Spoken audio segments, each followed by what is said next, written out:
Senator Abdul Shakoor صاحب. بڑی مہربانی جناب چیئرمین صاحب. اعوذ باللہ من الشیطان الرجیم. بسم اللہ الرحمن الرحیم. الحمد للہ رب العالمین والصلاة والسلام علی خاتم المرسلین سیدنا محمد وعلی آلہ وصحبہ اجمعین.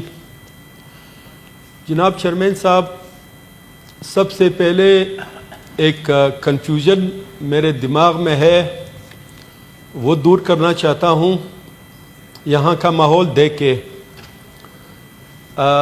پہلی بار سینٹ میں آیا ہوں، دوسرا سال چل رہا ہے اور دوسرا بجٹ چل رہا ہے. جب سینٹ میں آیا تو ایک تو میری عادت ہے، میں یہاں پہ 11 بجے پہنچا ہوں، تو بالکل پہلے آتا ہوں، بالکل آخر میں جاتا ہوں. جناب چیئرمین صاحب، کنفیوژن یہ ہے کہ میں جب مجھے تنخواہ ملتی ہے تو چیئرمین صاحب آپ کی توجہ اس ایک موضوع میں تو لازمی ہے، آپ کی توجہ جو موضوع میں ابھی کہنے لگا ہوں کہ جب مجھے تنخواہ ملتی ہے تو میں اپنے آپ کو امپلائی سمجھتا ہوں. ظاہر سی بات ہے، مجھے جب تنخواہ ملتی ہے تو میں امپلائی سمجھتا ہوں.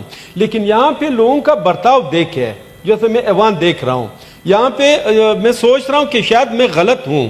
میں امپلائی نہیں، یا تو میں بادشاہ یا کم از کم شہزادہ ہوں، کیونکہ شہزادے اور بادشاہ اپنی طبیعت سے آتے ہیں پھر جاتے ہیں.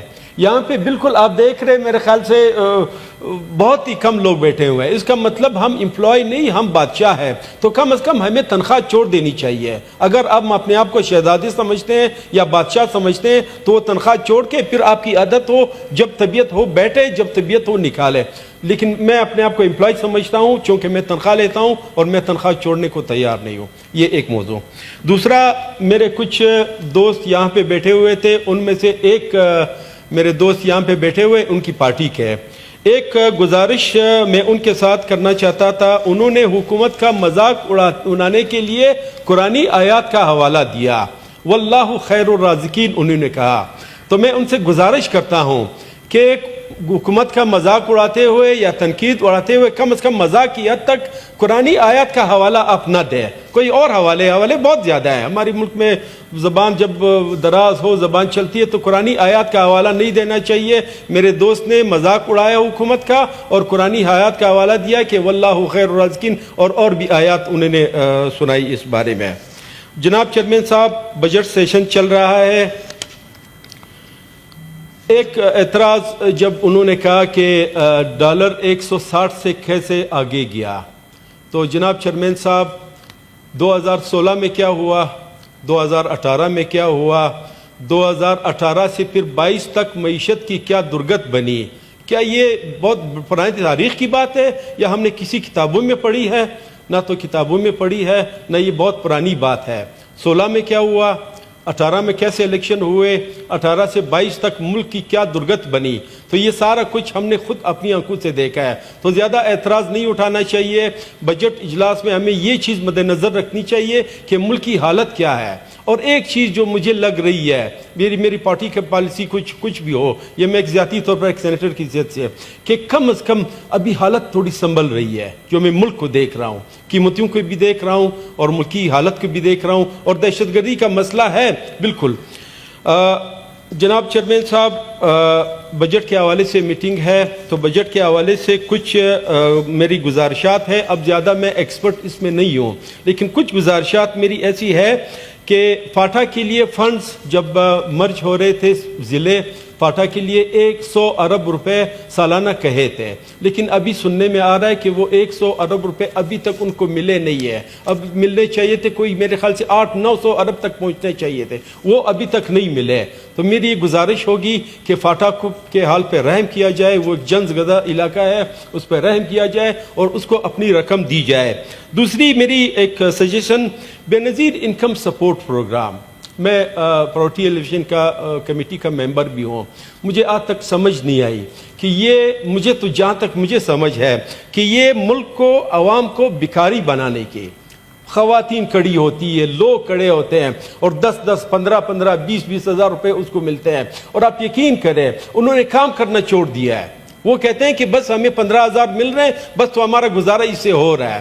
تو یہ میرے خیال سے اس کو ہٹا کے اس کو ٹیکنیکل اداروں پہ آپ خرچ کریں, اس کے لوگوں کو دے, 5 لاکھ دے, 10 لاکھ دے, تاکہ وہ اپنا کاروبار شروع کر سکیں, ایک سسٹم بنا کے دے, بجائے اس کے کہ 10 ہزار روپے 15 ہزار روپے آپ ان کو دے رہے تو وہ ان کو نہ دے, وہ یعنی کام کرنا انہوں نے چھوڑ دیا ہے. تو ایک یہ گزارش ہے. دوسرا, سولر پینل پہ ٹیکس لگانا, یہ میری سمجھ میں کم از کم نہیں آیا کہ سولر پینل پہ کون خرچ کرتا ہے. بجلی آپ کی ہے نہیں, یا تو اتنی مہنگی ہے.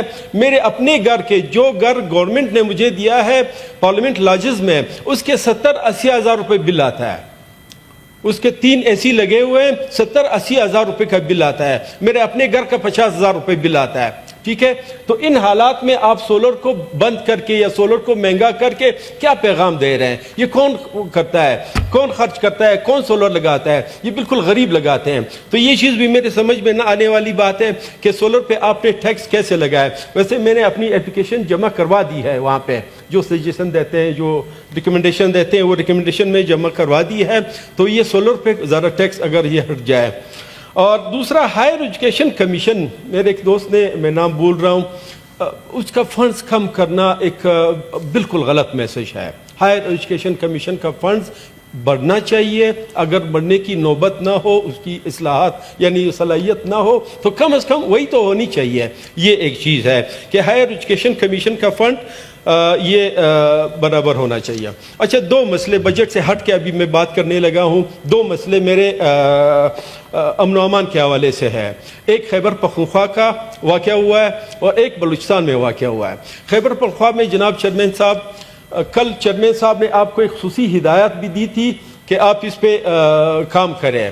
مولانا فضل الرحمان صاحب کے بیٹے موٹر وے پہ آ رہے تھے اپنے علاقے ڈیرہ اسماعیل خان میں. کوئی 50 کے قریب لوگ کوئی 2 گھنٹے موٹر وے پہ کھڑے رہے. یعنی یہ میں سوچنے سے قاصر ہوں کہ 50 کے قریب لوگ مختلف گاڑیوں میں آ کے موٹر وے کو, روڈ کو بلاک کر کے لوگوں کو چیک کر رہے ہیں. اور اس کے 1 کلومیٹر کے فاصلے میں آپ کے آرمی کے بھی یونٹس ہیں, آپ کے FC یا جو بھی ہے پولیس کے بھی ہیں. تو یہ ساری یونٹس ہیں اور 50 کے قریب لوگ آ جاتے ہیں اور موٹر وے کو بلاک کر دیتے ہیں. تو ایک سوچنے والی بات ہے. خدا نخواستہ اگر مولانا صاحب کے بیٹے کے ساتھ اگر یہ کوئی واقعہ ہوتا, اس کو لے جانے کی کوشش کی تھی لیکن وہ اپنے اس کے کچھ گارڈز تھے تو نہ لے جا سکے. اگر خدا نخواستہ یہ واقعہ ہوتا تو ان واقعات کو چیئرمین صاحب ذرا روکنے کی کوشش کریں اور ایک انٹیریئر منسٹری کو آپ ایک انسٹرکشن دیں کہ اس چیز پہ کم از کم کام کرے. اور جہاں تک ابھی تک میری معلومات ہے, مولانا صاحب کے گھر کے ساتھ ابھی تک کوئی انٹیریئر منسٹری کا کوئی رابطہ نہیں ہوا. تو یعنی اتنے بڑے ہمارے لیڈر ہیں اور ان کے بیٹے کے ساتھ اگر کوئی ایسا واقعہ ہوتا ہے, اور یہ ایک لیڈر کو ایک طرف رکھ لے, یعنی 50 کے قریب لوگ آ کے موٹر وے پہ کھڑے ہو جاتے ہیں اور مختلف گاڑیوں کو چیک کرتے ہیں, تو ایک سوالیہ نشان ہے. یہ کسی دور دراز کی کسی پہاڑی کی بات میں نہیں کر رہا ہوں, یہ میں موٹر وے کی بات کر رہا ہوں. تو اس پہ کائنڈلی اگر ان کو ایک انسٹرکشن مل جائے. اور دوسرا واقعہ ہوا ہے ہمارے بلوچستان میں.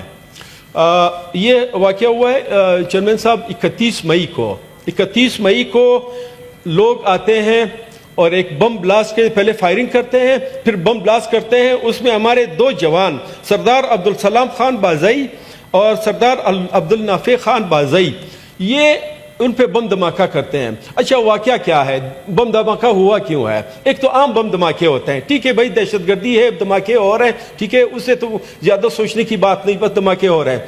ان سے بتہ مانگا گیا تھا, ان کی اپنی کوئلہ کی کانیں تھی, ان کی اپنی زمین ہے, اپنی بابائی زمینوں پہ انہوں نے کوئلہ کی کانیں بنائی تھی. ان سے بتہ مانگا گیا تھا کہ آپ ہمیں بتہ دیں. بتہ نہ دینے پہ ان پہ پھر دھماکہ کیا ہے. تو کائنڈلی اس پہ بھی تھوڑا سا غور کرے. اس کو بھی انٹیریئر منسٹری ایک اسپیشل انسٹرکشن دے کے انٹیریئر منسٹری کے پاس بھیج دے کہ اس کو, اور یہ بتہ مانگنے کا پورے صوبے میں ایک رواج چل پڑا ہے. اچھا چیئرمین صاحب, پہلے یہ ہوتا تھا کہ صرف جو پولیس یا قانون نافذ کرنے والے ادارے روڈ پہ بیٹھتے تھے وہ بتا لیتے تھے, کسی بھی گاڑی سے, اسمگلنگ والی گاڑی سے وہ بتا لیتے تھے. اچھا, ابھی کیا ہوا ہے, ابھی عام لوگوں نے, عام طاقتور لوگوں نے, عام جس میں کوئی خان ہے, کوئی نواب ہے, کوئی بدماش ہے, انہوں نے بتا مانگنا شروع کیا ہے. تو یہ اسٹیٹ کی بہت بڑی کمزوری ہے اگر ایسے لوگ بتا مانگ رہے ہیں. اور یہ بتا ہوتا ہے بینکوں میں پھر جمع کرتے ہیں.